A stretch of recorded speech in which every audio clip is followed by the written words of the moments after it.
Morning,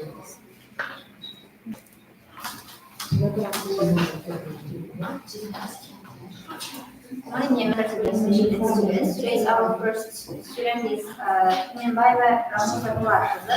Her subject is elections duties of the internet as one of the important means of learning and foreign languages. And her scientific advisor is candidate of philological science, medicine, mathematics, and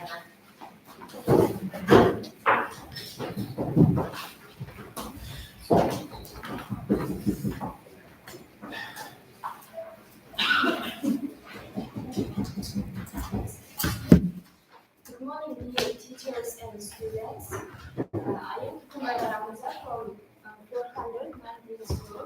Today I am going to present my diploma work on topic didactic possibilities of Internet as one of the important means of learning a foreign language.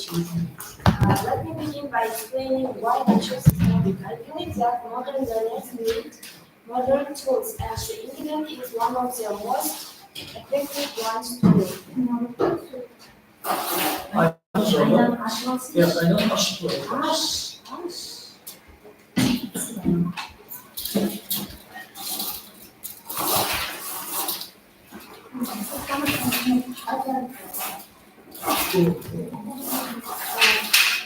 Content. The evolution of foreign language teaching methods, digitalization in language learning, key theories and approaches, the benefits and challenges of internet-assisted learning, online platforms and tools for language learning, apps, websites, blogs, the role of social media and virtual communication in language acquisition. In modern education, the Internet plays a key role in providing access to authentic language materials, facilitating real-time communication with native speakers, and supporting interactive and personalized learning experiences. It offers flexible, engaging, and learner-centered approaches that are difficult to achieve using only traditional classroom methods. In our country, a number of degrees and resolutions support the efforts of improving educational system. One of them is degree assured by the second president of Turkish Museum on measures of further improvements of foreign language learning system that radically alter the sphere. The degree of the President of the Republic of Uzbekistan on May 19th. Traditional methods. Grammar translation method focuses on grammatically rules, translation of text, memorization of vocabulary, used mostly in the 19th century and early 20th century. For example, students translate a paragraph from English to Uzbek. Cross structure builds strong reading and writing skills and plus little speaking or listening practice. Direct method. Language is taught entirely in the target language with no translation. For example, teachers uses pictures or actions to teach new words. Plus encourages thinking in the target language. Class can be difficult for beginners. Modern innovations. Blended learning, project-based learning, use of technology. The emergence of the Internet in the late 20th and early 21st centuries, language learning, online courses, mobile applications, virtual reality tools, and artificial intelligence, our tutors have transformed how students engage with languages. Project-based learning. Learners work on long-term projects using English, such as creating a podcast language. Learners now have access to real-time communication with native speakers, personalized learning plans, and immersive multimedia experiences. Use of technology, modern digital tools integrate various traditional methods while offering greater flexibility and accessibility. Platforms like Duolingo, Rosetta Stone, and Memrise provide interactive exercises, while social media and online communities enable learners to practice in real-world settings. In the context of the digital language teaching and learning, greater emphasis has been placed on learning half of the process. Recent developments in the field of computer-assisted language learning prove the positive effect of technology used in uh, promoting learning. An open argument, though, relates to the significant difference in the way learners and teachers have access to technology in educational settings. Digital tools and pedagogical implements, LMS, Moodle, Edmood, Google Classroom, deliver lessons, access progress, multimedia tools, videos, podcasts, interactive games, enhance motivation and understanding, collaborative platforms, tools like Padlet, Jamboard, Trello help students work together in real time. Flipped classroom. Students watch lessons at home and practice in class. For example, watching grammar tutorials at home, doing speaking exercises in class. Mobile assisted language learning. Learning via smartphones and apps. Adaptive learning platforms adjust content based on learner performance. Personalization and adaptive learning paths. One of the Internet's most powerful didactic capabilities is its capacity for personalization. Adaptive learning systems can analyze a learner's progress and weaknesses to tailor content, exercises, and feedback, creating a highly efficient and engaging learning process. Diagnostic assessment, content creation, real-time feedback, progress tracking. Virtual immersion and cultural exchange, uh, video conferencing, virtual travel experience, pronunciation practice.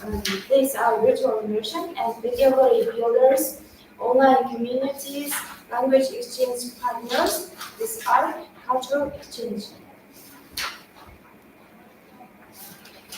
Uh, to fully expand the Internet's didactic potential, it's crucial to integrate it strategically into language. Crucial, a blended learning approach, combining online resources with traditional classroom instruction often yields the most effective results. First, the blended learning models combine online self-study with in-person lessons, allowing learners to consolidate knowledge and apply skills in communicative settings. Second, teacher as a facilitator. Teachers translation from information provided to facilitators, guiding learners through online resources and fostering critical thinking and autonomy.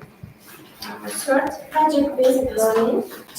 Utilize online tools for collaborative projects, research and presentations, encouraging real-world language use and problem solving. Firstly, continuous professional development. Educators must stay abreast of new technologies and pedagogical approaches to effectively incorporate Internet resources into their teaching practice.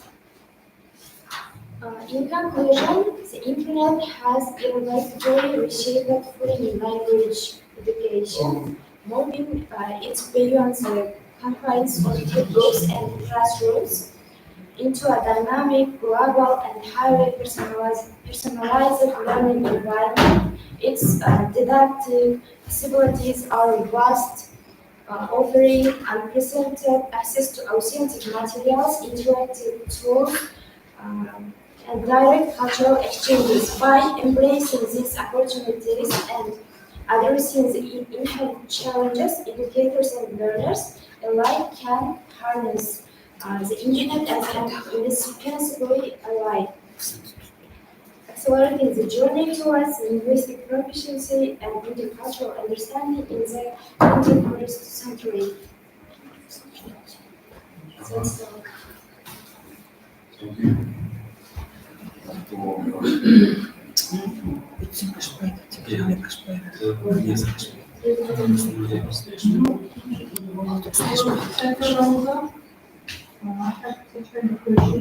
How does the internet affect the learning of students? Does the internet affect? By showing videos,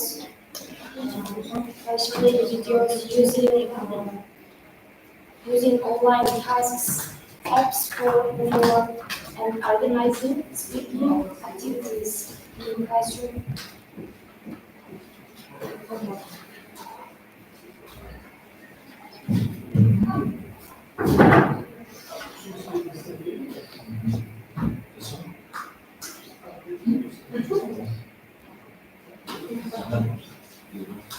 What is the role of virtual communication in language learning? What is the role?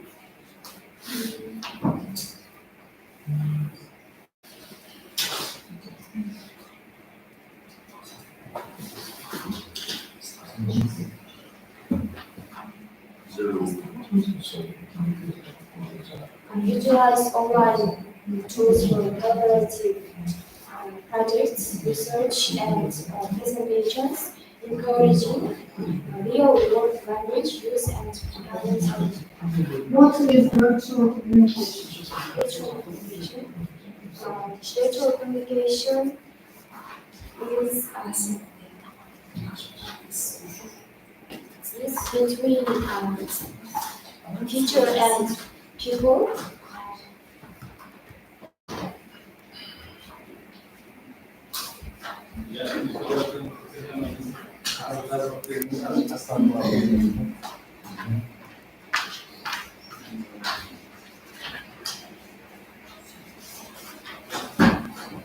Is it communication online?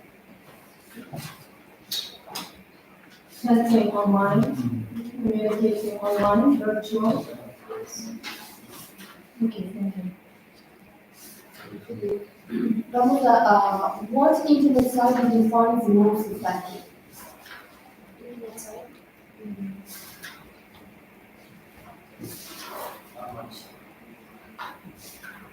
Learning Queensland, BBC Learning English, Cambridge Dictionary, and YouTube channels.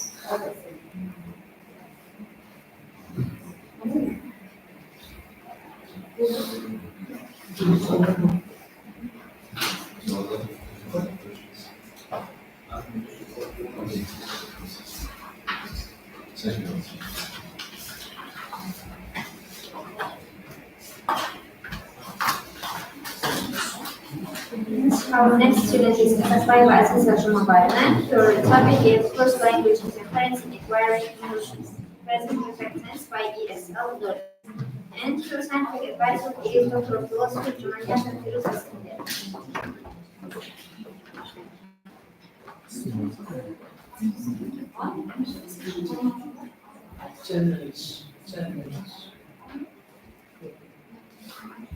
Good morning, dear members of the examination board, respected professors and fellow students. My name is Kazakbayeva Aziza, the senior student of Karabakh State University, the Faculty of Foreign Languages. And it's my great pleasure to present my diploma thesis titled First Language Interference in Acquiring the English Present Perfect Tense by ESL Learners. English second language learners. This study focuses on the native language of learners, specifically Uzbek, Russian, Kazakh, and Korean, these four languages, affect their acquisition of one of English the most complex tenses, which is present perfect. And when I say about my top thesis, diploma thesis is included first introduction and 3 chapters, which named historical foundations of present perfect, acquisitions and L1 interference. And second chapter is about the first language interference in acquiring a foreign language. And third one is analysis of first language interference in ESL learners' use of present perfect. And also conclusion. Why I choose this topic and why my topic is important? Because English has become a priority subject in the educational reforms of Uzbekistan and other multilingual contexts. However, many ESL learners, even at intermediate and advanced levels, also make errors in this tense, present perfect. And also, this is not to lack of effort, but also their native languages simply do not contain an equivalent structure. We know that these four languages like Kazakh, Uzbek, Russian, and Korean includes only three tenses, but English language includes 12 tenses. Yeah. Purpose and research questions. My purpose of my research is threefold. First of all, to investigate how first language structures influence the acquisition of present perfect. Second one, to analyze the most common errors made by different learner groups to develop pedagogical strategies that help minimize L1 interference. And the key research questions are about what kind of present perfect errors to Uzbek, Russian, Korean, and Kazakh learners make. Why do these errors occur? And third question is about how can teachers address them in the classroom. And what is the present perfect? We know present perfect tense is the tense is structurally formed by have, has, plus past participle. For example, I have eaten, she has gone, and so on. It's commonly used to describe firstly life experiences, secondly recent events, certain ongoing situations, and also present results. Yeah, these subtle meanings are difficult to acquire if the learner's L1 does not express similar distinctions. First, language interference. First, language interference refers to the influence of a person's native language on their views of a second language. It may be positive and negative also. For instance, if Uzbek doesn't use auxiliary verbs like have, learners may say she gone or instead of she has gone. And key theories. Two major theories support this study: contrastive analysis hypothesis and also interlanguage. These theories explain why learners produce sentences that are structurally incorrect but internally logical based on their native grammar. Errors by Uzbek learners. Uzbek learners often make the following present perfect errors: omission of auxiliary, for example, she gone to school, and using simple past instead, I saw that movie instead of I have seen it. And also incorrect time adverbials. For example, I have finished my homework yesterday. These errors result from the absence of auxiliary verbs and present verb aspect in the Uzbek language. When I say about the errors by Russian learners, it includes frequently used simple past where present perfect is needed. For example, he lived here for 10 years. And also Amit has she finished her work, and also confused since and for. I have lived there since 10 years. And errors by Kazakh learners also, Kazakh learners show auxiliary omission, we eaten dinner, and also incompatibility with time adverbials. For example, I have met him last week. And the last one, inability to distinguish ongoing and completed actions. He lived here for 5 years. And errors by Korean learners also overusing simple past and incorrect adverb placement, and also using since and for.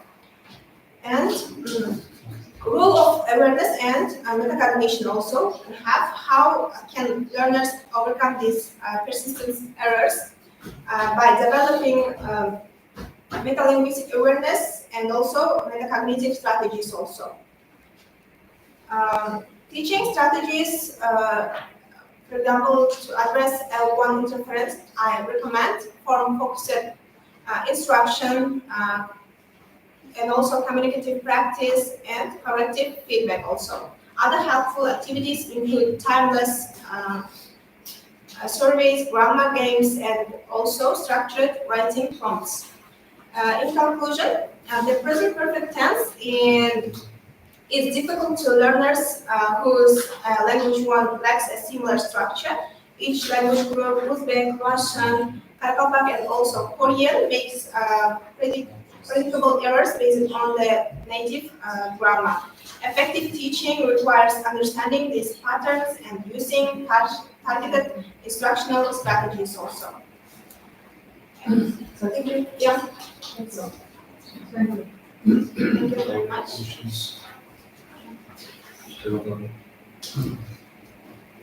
What was the aim of investigating this present perfect tense? The aim of my Teaching, work, teaching present perfect tense. yeah, the aim is about find common mistakes, errors of L1 learners, yeah, of these four languages. We speak in our native language, you know, in Karakalpak, Uzbek, Russian, Korean. Finds the errors, common errors in this tense. For example, in other languages, of these four languages, not include 12 tenses, you know, present perfect also. Okay.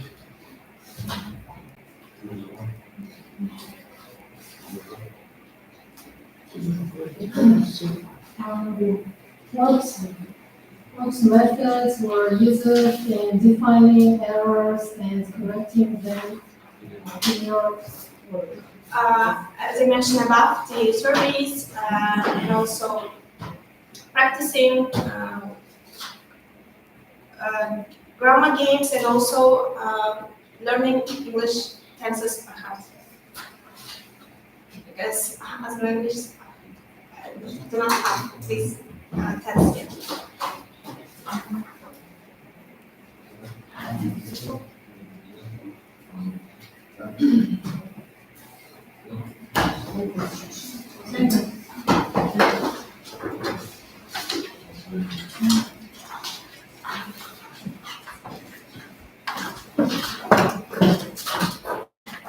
And our next student is Polat Saudat Al-Gatanan. Her topic is teaching of English oral speech in national groups of writers, and her scientific advisor is Doctor of Philosophy Musaib Abish Al-Hassan.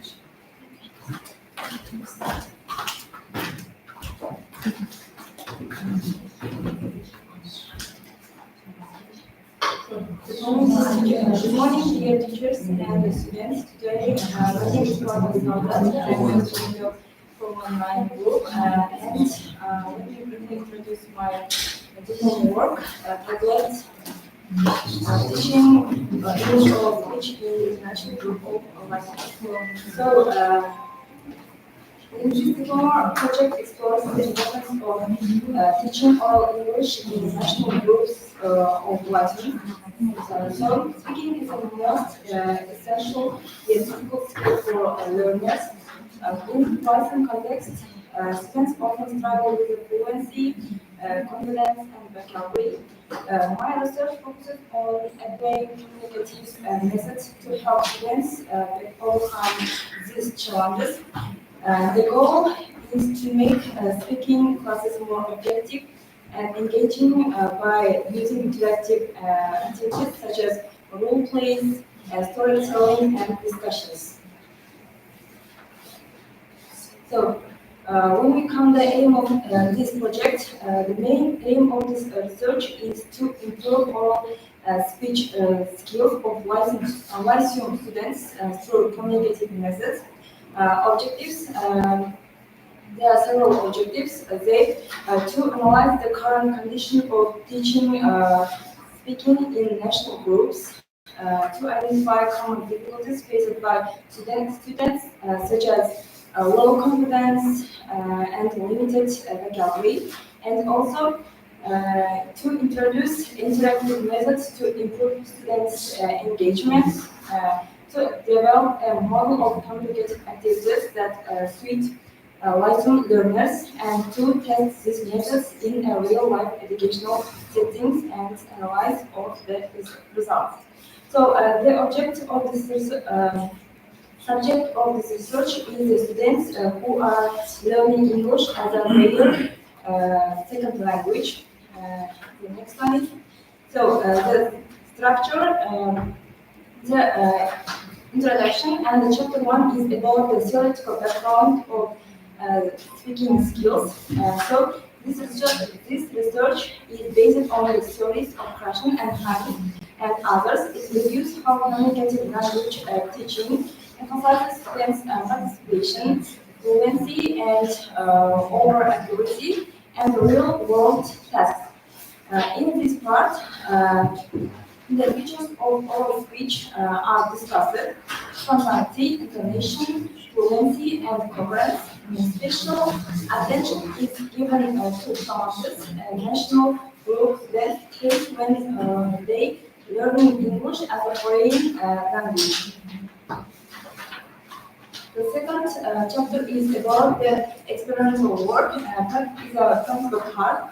The practical part of the research was carried out with students of Group 109 who belongs to the national group of license. In the beginning, their English level was A2, and they showed participation in speaking. The experiment lasted for 1 month. We use several methods. Applied methods included role plays based on real life situations, peer interviews, picture storytelling, guided dialogues, and games, pronunciation drills. All activities were adapted to their language level and included visual aids and vocabulary support. So, findings. After the experiments, a significant improvement was observed in all students. They become more active in class, their fluency and vocabulary increased. They started using English instead of their native language. And also, the most effective methods were role plays, peer interviews, and storytelling. Also, it had the methods that worked less well. They are shadowing and debates because these methods are very more suitable for their language level. So, assessment techniques. Assessment types included diagnostic assessment at the beginning of the course, weekly formative based on personal participation, peer and self-assessment checklists, final formative oral performance test, and the evaluation criteria were fluency and coherence, grammar accuracy, vocabulary range, pronunciation and intonation, and confidence in interaction. So, the results of the study clearly show that communicative techniques are highly effective in teaching oral English in national groups, and they help students gain confidence, improve their fluency, and enjoy the learning process. It is recommended communicative activities regularly in the classroom. Further studies can explore more tools and group-based activities to enhance the process.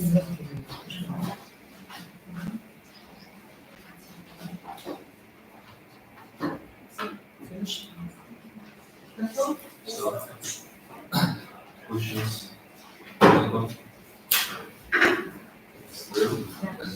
Thank you, Sadat. Well, what can you say about the effective techniques for teaching speaking skills? Effective techniques the methods are role places and the peer interviews are the most effective techniques during the teaching students.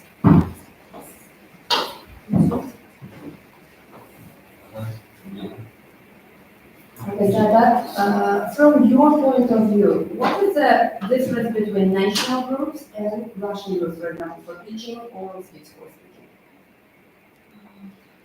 Are there any differences? In my opinion, it has not any differences because both of them are learning English as their second language. Second or foreign? Foreign language. What is the difference between second and foreign language? ESL, ESL. What's the difference? Do we study English as a second language or as a foreign language here in Uzbekistan? Second language. Foreign language? Well, then what is second language? What is your first language? Your first language is Karakalpak. What is your second language? What is your foreign language? English. What is your second foreign language? Is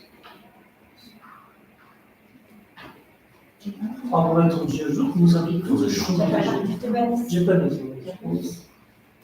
Please, everyone, take into consideration all these things. There's a big difference. What is second language? What is a foreign language? What's the novel thing? Novel. Noble.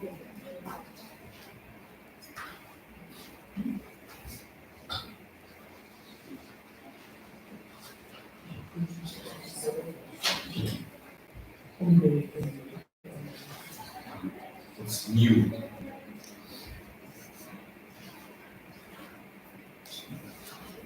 English lazım bana sana. English. Experiment in English. Experiments that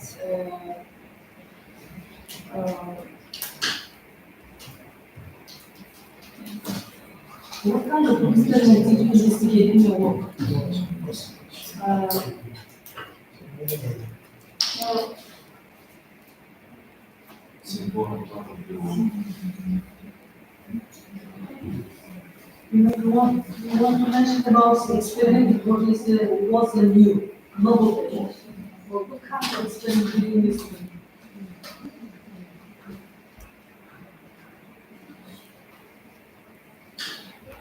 Experimentation is so much fun. Okay, so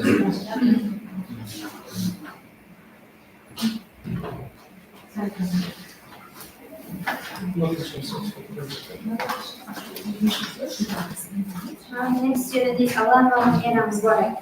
Your topic is creating effective strategies to assist reading and listening comprehension in foreign language learning. And your scientific advice related to your philosophy for gymnasium of media communication.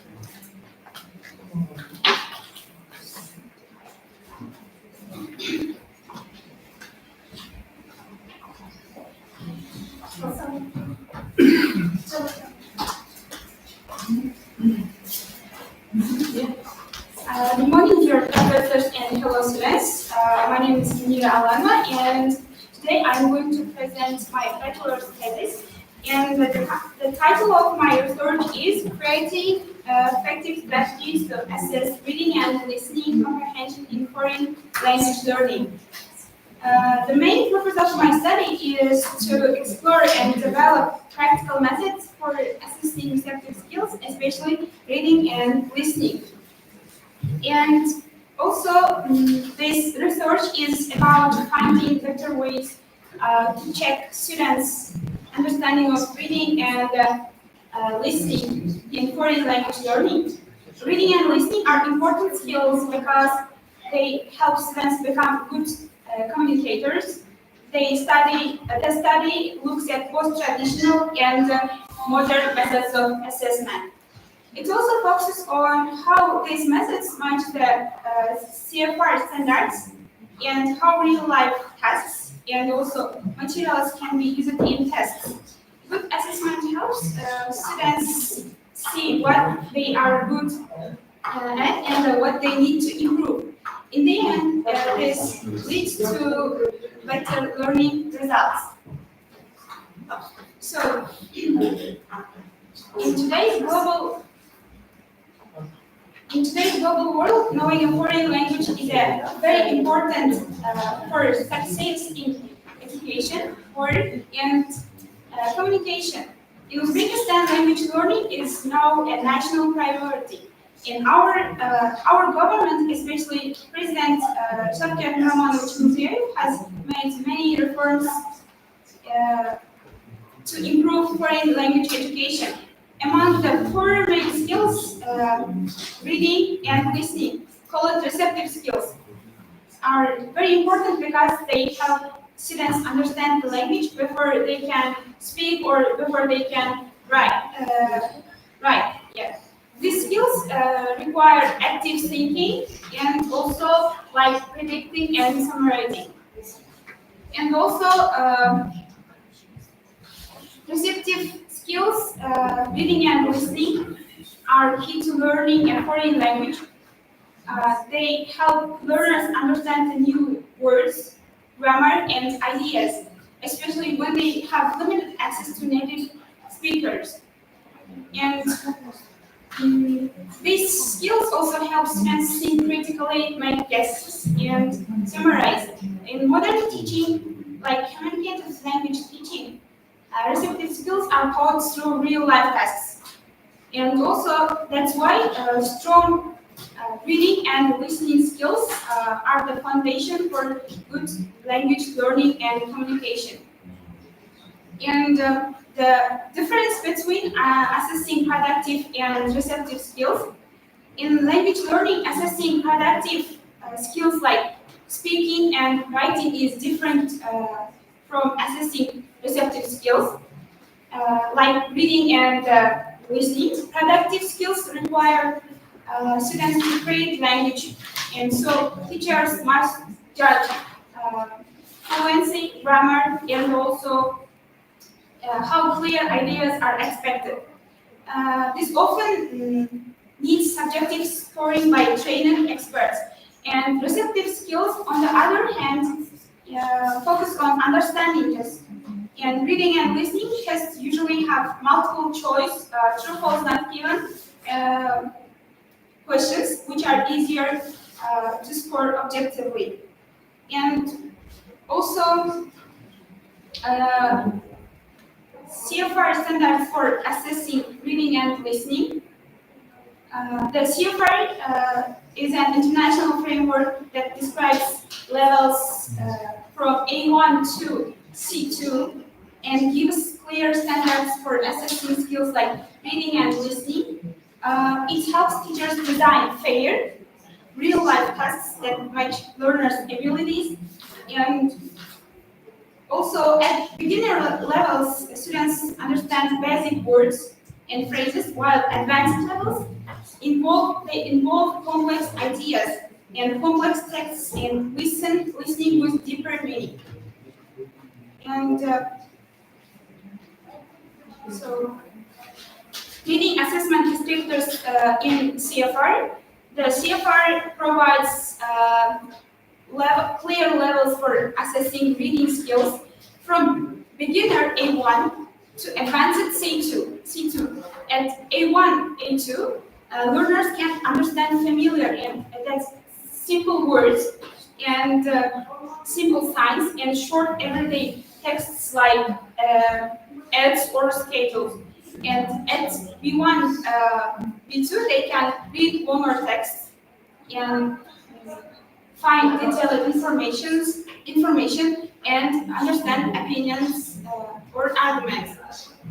And the last advanced level C1, C2, learners can read complex ideas, complex texts, and they understand hidden meanings and also analyze the writer's ideas.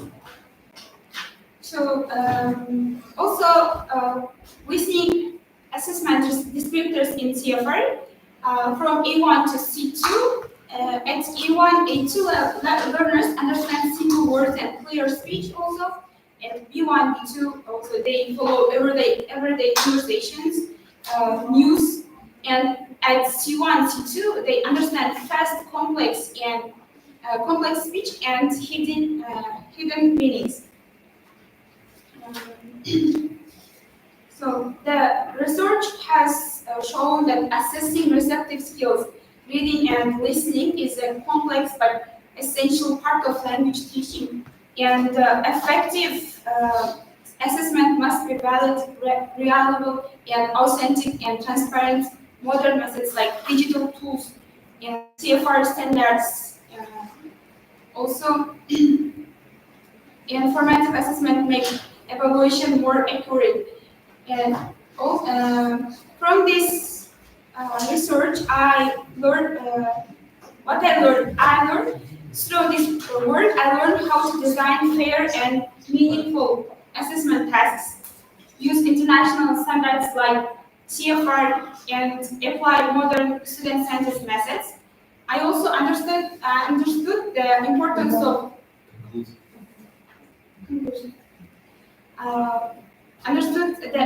of feedback and also real-world relevance in assessing reading and listening comprehension.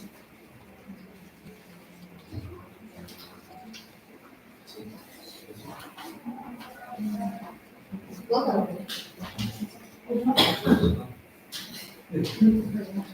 Thank you, Munira. The topic is related about strategy. Assess reading and listening comprehension. Yeah. Well, we can say about the strategy to help improve listening comprehension. Strategy. So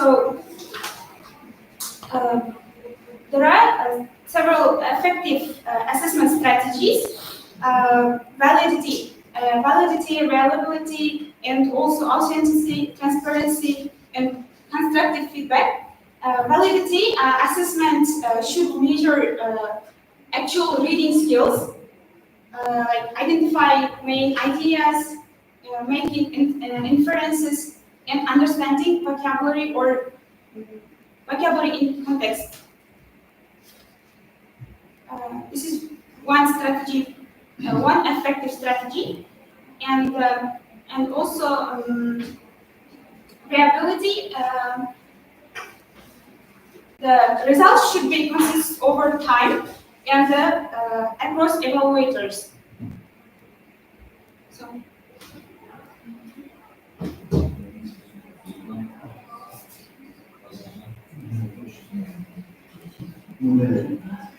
I'm interested here on the title of your research. Creating effective strategies to assess reading and listening comprehension in point language learning. Yes. What new effective strategies you created?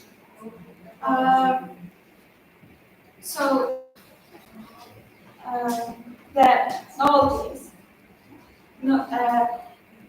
The novelty lies in combined CFR. I mean it's effective strategies.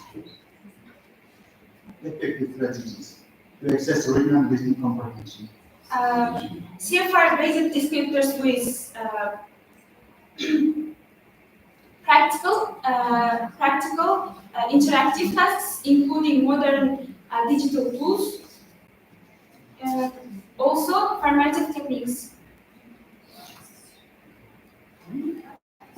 And also I focused on making assessment more student-centered and relevant to real-life communication. Do you consider new strategy? Digital tools, using digital tools for new stuff. Because many schools are no old-fashioned standard, old-fashioned assessments, and so we change our trend and we should change new digital tools and including reading and listening materials like new formation of articles. We also use. Okay, thank you.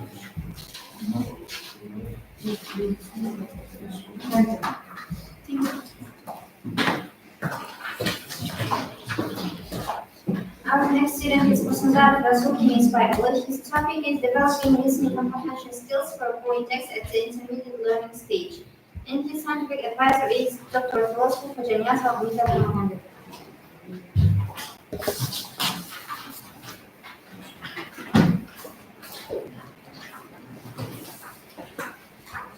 Good morning, dear professors and respected members of the examination committee.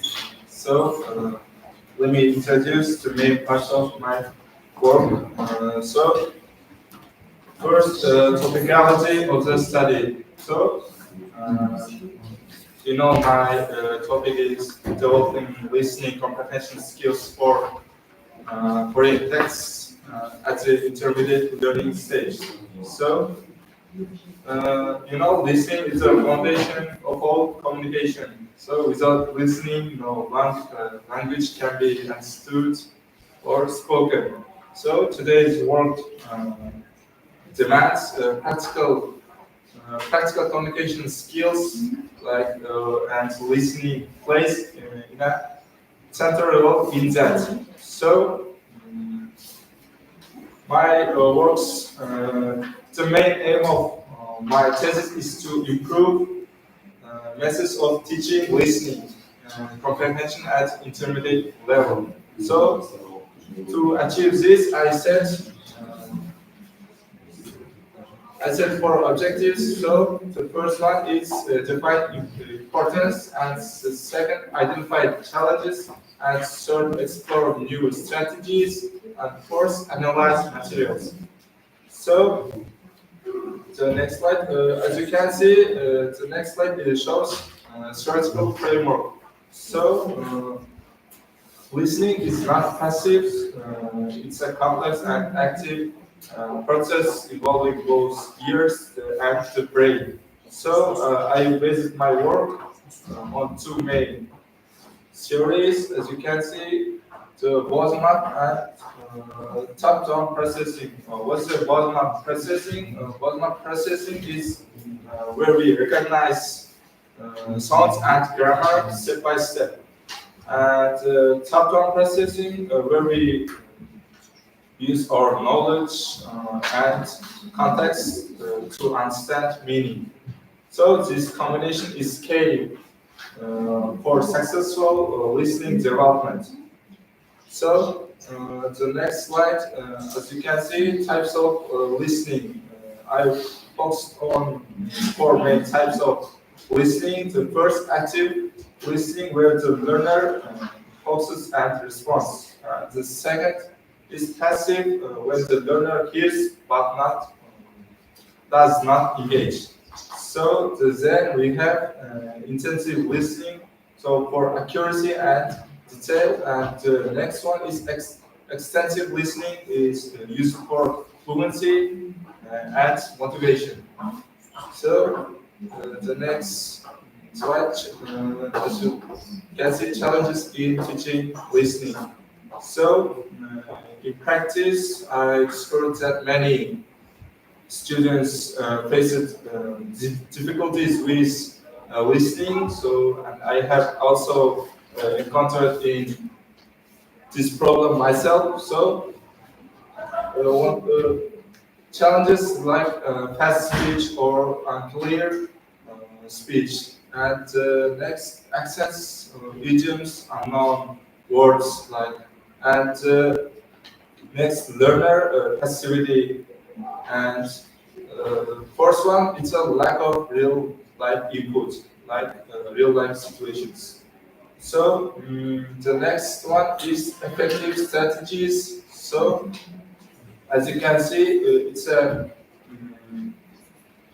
As you can see, to solve those problems, I implemented 5 effective teaching strategies, like the first, scaffolded instruction, the second, task-based learning, the third, strategy training, next, tech integration and motivation techniques. So, and also, this slide shows like listening materials. As you can see, the first listening materials must be engaging and suitable for students. So I usually post graded materials and like textbooks, audios, and authentic resources such as TED Talks, like podcasts, audiobooks, and YouTube videos like BBC Learning, and also. So,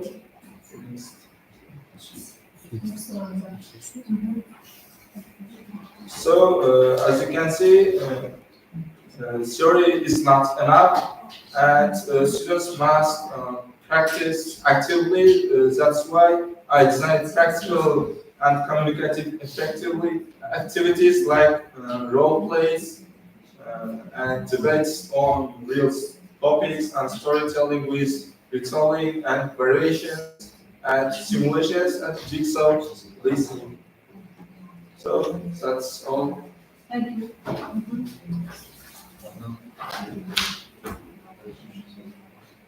Also, what is your aim of your research? The main aim of my research is to improve listening skills in intermediate level. Yeah.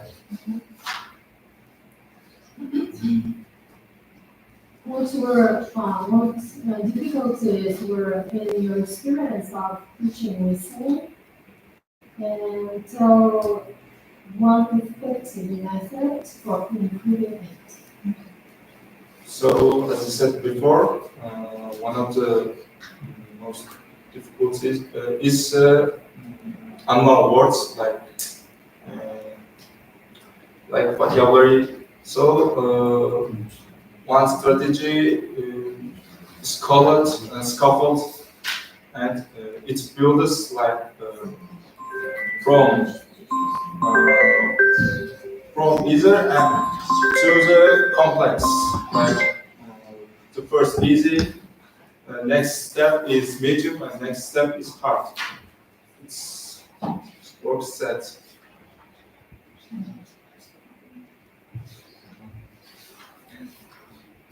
So, what new strategies and methods of listening do you find out? Thank you. So, as I said before, I implemented 4 new strategies. So, the first is, as I said before, scaffolded instruction. The next, tech integration is in modern world. Tech integration is, I think, is the most effective. So, what new strategy? So tech integration. Did you create it?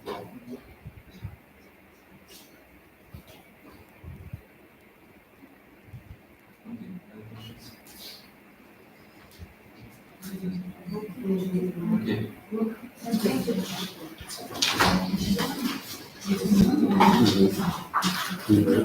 Our next student is qualified selections by all. His topic is exploring the functional aspects of complements and speech acts in English language culture, and his scientific advisor is Dr. Philosopher Knyaz Timur.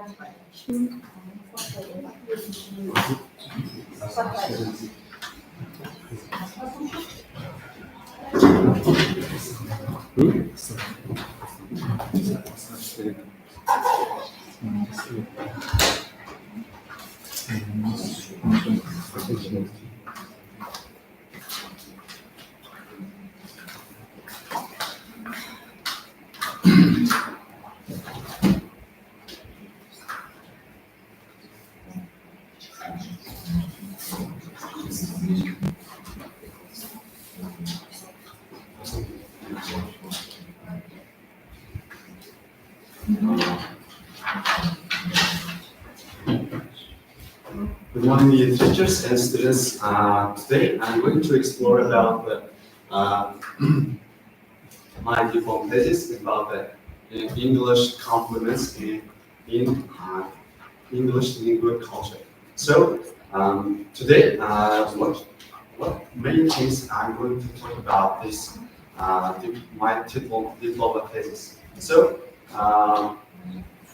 complements is a it plays an important role in our society to connect and change something because the modern life is developing day by day. So compliments serve as a vital tool for communication among the people, and not only compliments, not only just words, but also it plays to uh, give price, give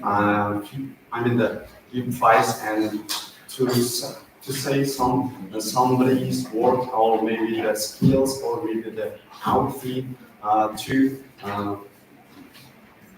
support the even more profound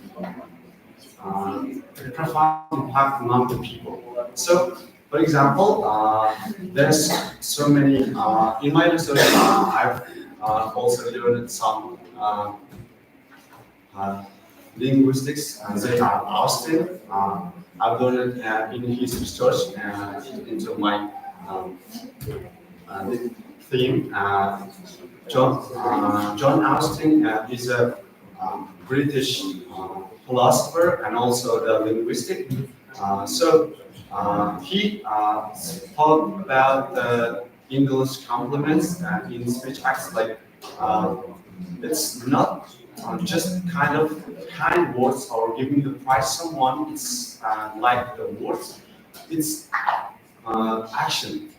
For example, if you are going to say someone uh, I apologize, I missed this opportunity to talk with someone or to participate in this lecture, or even this person is not talking about just talking about apologizing. Also, he's showing their actions by their words. So. Austin also complements.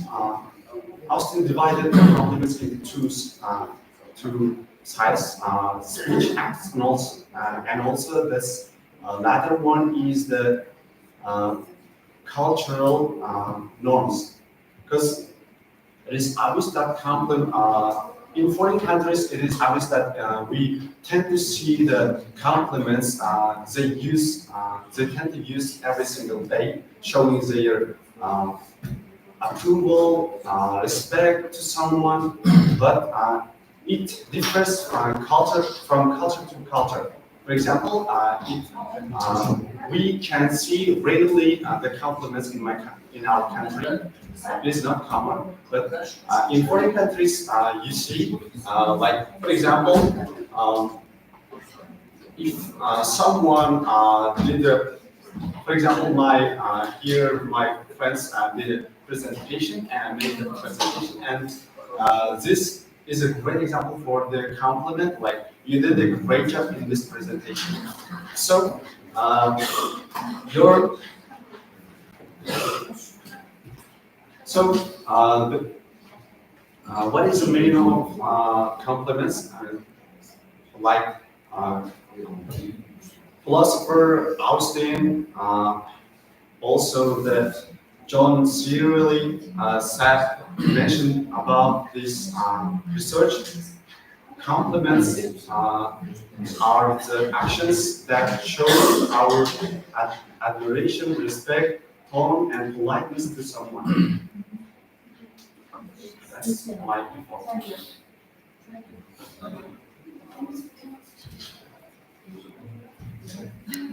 Thank you, Rasul. The topic is about compliments. Yeah? Why do people need compliments? Why do we need compliments? Why? Yeah. It is obvious that, but in communication, it is we talk with someone, for example, strangers. It's showing our respect or maybe the approval someone, for example, there are teachers who are testing us how to speak this lecture and I mean the different thesis, and we give them a little bit prize or like today you are amazing teachers or that you are checking us. It's like connected this one. For example, I have to say that your outfit is so stunning, Dr. Gorgeous, and today you are amazing. Like, yeah, also, for example, skills, your speaking is so brilliant, like, it's related to skills. Yeah, that's one example for this. Okay, Russell, one question.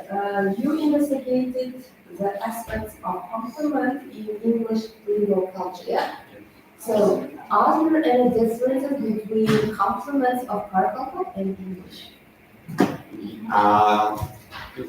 I investigated some research in this, but in foreign countries, they often use the compliments for people, for example, to say friends, oh, you're great. It's a simple thing. But in my country, not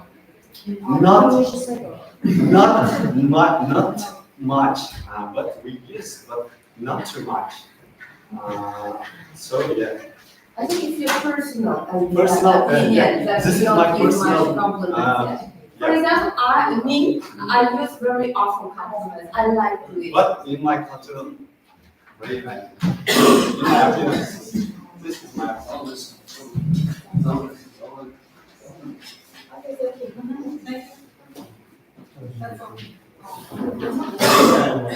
So what? Okay. In your research, given functions and about functions and types of complements. Yeah.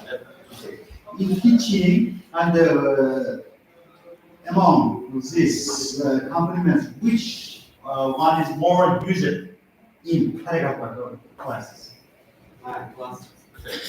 Mostly in studying, for example, in university classes, teachers use the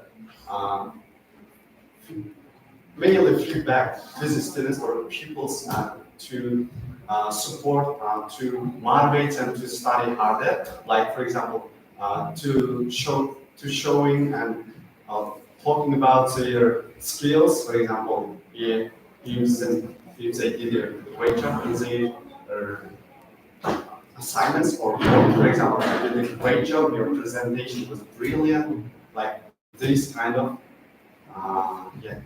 For example, our teachers said us a lot of time, your presentation was head and shoulders above the others. That makes me motivate to study harder, like that's a big point. Okay, thank you.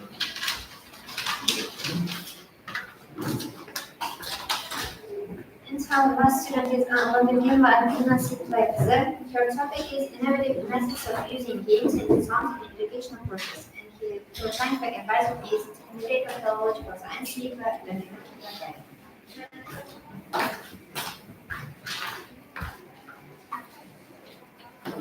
Okay, good morning, dear teachers and students. I'm Vladimir Alpina, first year student of Faculty of Foreign Languages.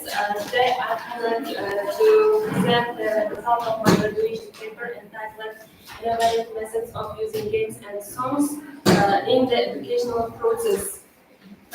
Firstly, education. Traditionally, education relied on the passive learning methods such as rote memorization and pedagogically research-based instruction. However, with the advancement of cognitive psychology and pedagogical research, games and songs stimulate different parts of the brain, encouraging participation, attention, and creativity. So they also foster a sense of motivation and enjoyment, which are crucial in maintaining students' interest in learning.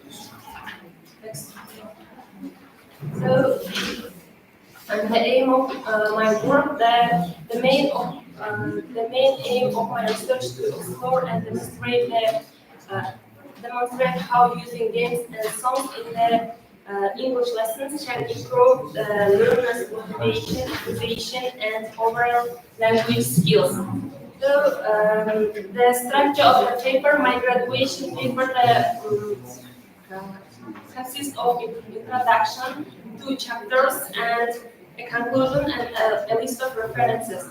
In the first chapter, I discuss the theoretical background to innovative methods, teaching methods, and especially focusing on the games and songs they're using in English lessons. And the second chapter is practical. It includes examples and classroom activities, lesson plans, and the result of observation during the lesson and where games and songs using. The practical significance, research has a practical value for teachers who want to make their lessons more dynamic and effective. The use of games helped to improve their speaking and listening skills, while songs enhance pronunciation and vocabulary retention. The activities also increased students' participation and interest. Declining attention spans in an increasingly digital world, students are accustomed to instant gratification and memorization, interactive experiences. Traditional lecture-based teaching often struggles and factor at maintaining their focuses, so leading to disengagement and reduced learning outcomes. And engagement encourages active participation, critical thinking, and problem solving. When students are genuinely interested, they are more likely to explore concepts deeper, ask questions, and construct their own understanding rather than passively receiving their information. Emotional connection to learning, engaging methods like games and songs tap into emotions, making learning memorable and enjoyable. This positive association that with education can foster then a lifelong love of maintaining and improve overall academic performances. Howard Gardner's theory of multiple intelligences process that individuals process different kinds of intelligences, such as including linguistic, logical, mathematical, and special, musical, and interpersonal or intrapersonal intelligences. According to the Howard Gardner's theory, each person has a unique combination of these intelligences, and which means they learn best in different ways. And there are examples of intelligences: musical intelligence, kinesthetic intelligence, and interpersonal intelligence. Musical intelligence, learning through rhythms and melodies and songs, and kinesthetic intelligence, engaging with the physical activities and interactive games. Practical implementation. Practical implementation, the overcoming challenges and best practices, overcoming challenges, resource scarcity, and time constraints. The best practices, they encourage student involvement, let students create their own educational games or songs, fostering deeper engagement. Assess and adapt, continuously evaluate their effectiveness of your methods and adjust based on student feedback and performance. In conclusion, the integration of games and songs in the educational process isn't merely a supplementary technique, but a fundamental shift towards a more dynamic and student-centered approach to learning. This method tap into the nature in which the individuals acquire language through interaction, repetition, and meaningful exposure. They also make learning more enjoyable and accessible, reducing stresses and fostering a positive attitude towards education.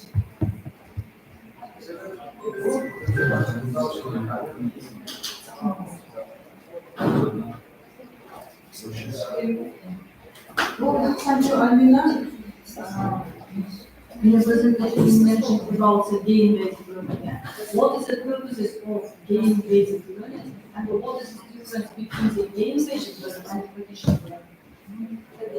Yeah. In your presentation you mentioned about the game-based learning. Using games and songs. Like, what is the purpose of game-based? Okay.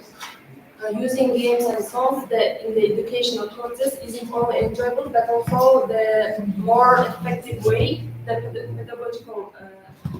And these methods can help the language development and increase motivation and help the learn more vocabularies using it. Next question. Difference between Traditional music. game-based learning and traditional learning. What is the difference between them? Game is interactive method and traditional is using some materials, especially books.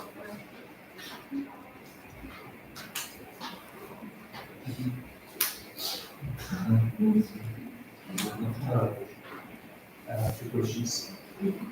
First one is,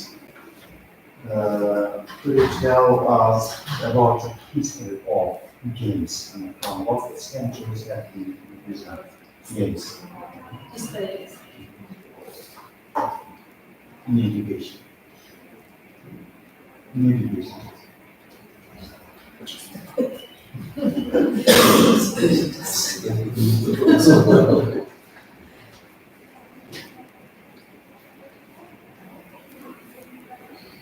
This question is taken from the research.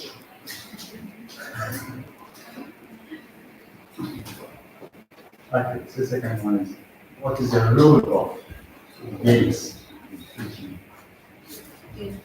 The role of games is more important because the students can learn easy for lesson and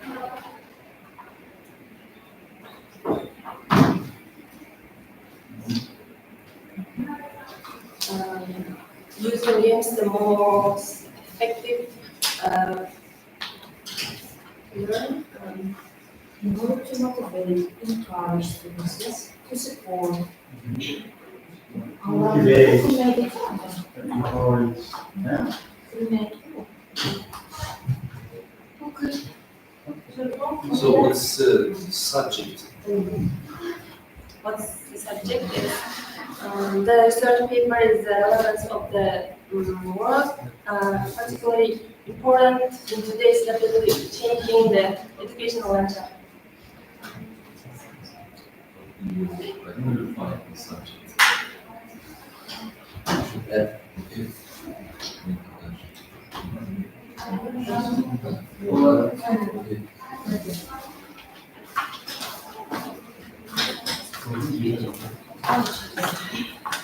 Okay.